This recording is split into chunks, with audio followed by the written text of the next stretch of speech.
জীবন মানেই নিরবচ্ছিন্ন উদযাপন, অন্তহীন পার্টি, স্পিকারের বুকে কাঁপতে থাকা বেজ, অ্যালকোহলে ভেজা দর্শন আর ঠোঁট ভরা আধুনিকতার বিদ্রূপ। তোমরা বলো মৃত্যুর ওপারে কিছুই নেই, সব শেষ হয়ে যায় একটা নিভে যাওয়া সিগারেটের মতো। পরকাল ওটা নাকি দুর্বলদের আবিষ্কার, ভয় পাওয়া মানুষের মানসিক ব্যান্ডেজ।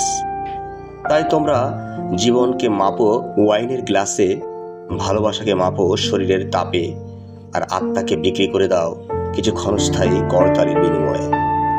যুক্তির ধারালো ছুরি দিয়ে খণ্ড খণ্ড করেছ বিস্ময়, বিজ্ঞানের কোষ্ঠী পাথরে ঘষে ঘষে মুছে ফেলেছ ঈশ্বর নামের প্রাচীন শব্দটা।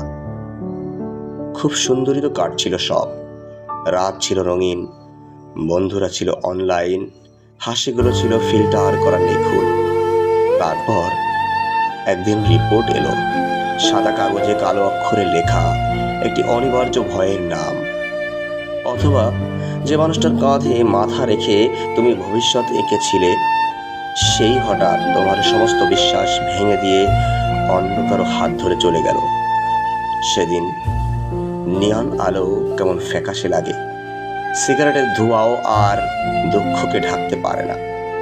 তখন বুঝতে পারো বিজ্ঞান ব্যথার কারণ ব্যাখ্যা করতে পারে, কিন্তু বুকের ভেতর ভাঙা শব্দের প্রতিধ্বনি থামাতে পারে না।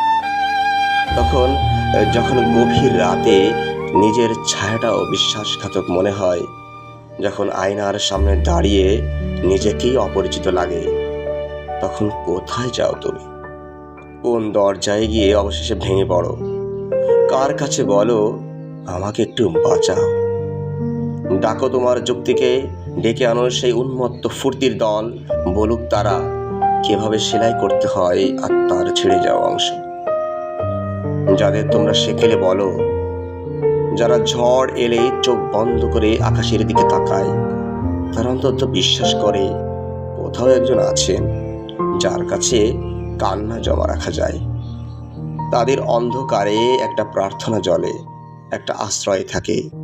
আর তুমি আধুনিকতার সর্বোচ্চ চূড়ায় দাঁড়িয়ে হঠাৎ আবিষ্কার করো তোমার ভিতরেও কান্না আছে, ভয় আছে, অসহায়ত্ব আছে। শুধু নেই কোনো ঈশ্বর যার সামনে বসে নিঃশব্দে একটু কাঁদা যায়।